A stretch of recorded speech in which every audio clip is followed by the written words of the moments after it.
Bom, pessoal, nessa segunda parte da aula, nós iremos falar sobre o editorial.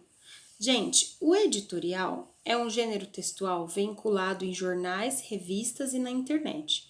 E a finalidade dele é informar algo sem que haja imparcialidade. Ou seja, no caso do editorial, como a gente viu, tem uma opinião do sujeito. Quem está escrevendo o texto não é neutro, tá? Portanto, a gente diz que esse tipo de texto é um texto opinativo, ou seja, tem opinião. Quais são as partes que o compõem? Ó, título principal, título secundário, introdução, desenvolvimento e conclusão. Então, o título principal é a manchete, o título secundário é o que complementa a manchete, ou seja, que explica ela. A introdução traz para a gente o assunto do texto, a ideia principal. O desenvolvimento, os argumentos, e a conclusão representa o fechamento das ideias abordadas, tá? Muito parecido com uma redação, né, gente? Só que sem a parte da manchete, né? A redação não tem manchete nem título secundário. Ela tem um título só. Mas a ideia é a mesma, tá, gente? É poder dar uma opinião sobre algo. Exercício 1. De que forma que o título secundário completa o principal? Lá naquele exemplo que a gente viu, lá daquele texto do jovem, na participação política do jovem, a gente tem que o título secundário, ele explica o porquê que o jovem não quer participar. Então, a informação do primeiro título fala que o jovem não quer participar do título principal, certo? E o segundo, ele complementa, falando o porquê que o jovem não quer participar, né? E também que a política tradicional não apresenta soluções aos problemas que interessam aos jovens. Explica o porquê que o jovem não quer participar e ainda fala da política. A política velha não atrai ao jovem, ok? Exercício 2. Qual é o parágrafo que representa a introdução do texto? Ele pede para a gente copiar. Olha, o parágrafo que representa a introdução do texto é aquele que fala assim: nos idos da década de 80, ou seja, gente, é o primeiro parágrafo. Então, o que vocês vão fazer nesse exercício? Vocês vão copiar o primeiro parágrafo inteiro, tá bom? Volta lá no texto e copia o primeiro parágrafo. Exercício 3. Dos tipos de argumentos que a gente aprendeu, quais foram os utilizados para defender o ponto de vista do editorialista, né? Então, ele quer saber que tipo de argumento que esse editorial usou. Gente, ele usou um argumento que a gente chama de argumento de autoridade, né? E aí a gente vai transcrever aquela parte do texto onde fala assim: o pesquisador Jean Pisani Ferri, certo? Da Hart de Berlim e da France Strategy. A gente vai transcrever essa parte até a palavra ocupação formal, sem ocupação formal. Então, vou ler tudo para vocês conseguirem copiar, tá? Argumento de autoridade.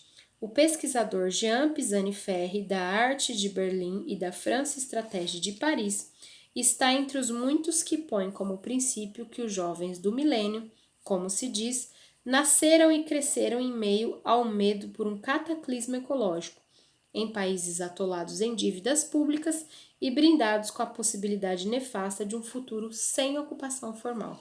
Volta lá no texto e copia esse parágrafo, tá bom? Segundo exemplo, gente, é o argumento de exemplificação. Ou seja, vocês vão copiar assim, ó. Fomentar espaços de produção cultural juvenil, uma bela lição, por exemplo, das bibliotecas de Bogotá, a colocar os jovens na engrenagem das políticas públicas. E por último, o argumento de provas concretas, né? É aquele trecho onde fala assim: estudos do BID calculam que perto de 70 a cada centenas de brasileiros não tem preparo para se manter numa corporação. Então, vou repetir os argumentos: argumento de autoridade, argumento de exemplificação e argumento de provas concretas, tá? Esses são os 3 tipos. Exercício 4 agora, vamos lá. Lembrando que o exercício 3 tem mais um espacinho aqui na página 25 para responder, tá, gente? Porque vocês viram que ele é bem grandão, né?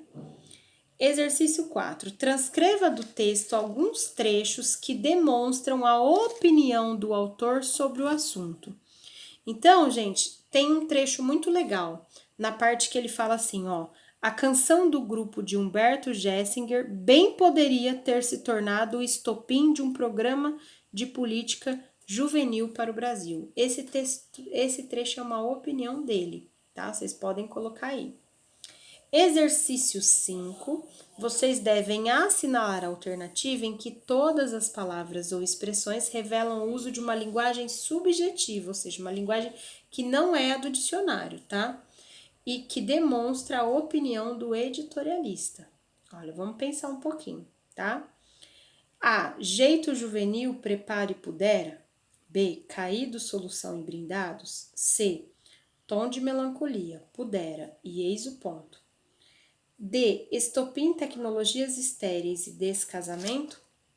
Bom, gente, aqui é a letra C, né? Quando ele fala eis o ponto, ele tá querendo dizer para você, olha, é isso que eu penso. Essa é a minha opinião.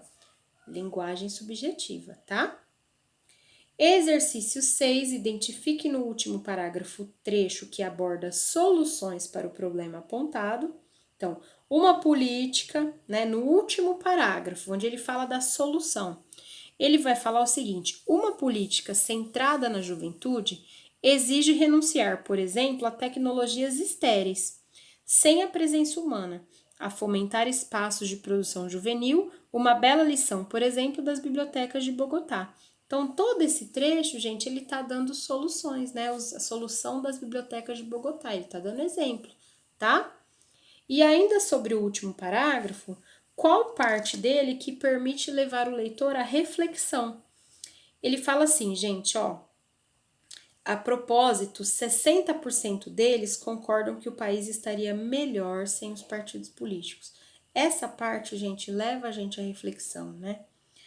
E aí depois ele vai falar assim, ao mesmo tempo, 70% acredita que o voto pode transformar o Brasil.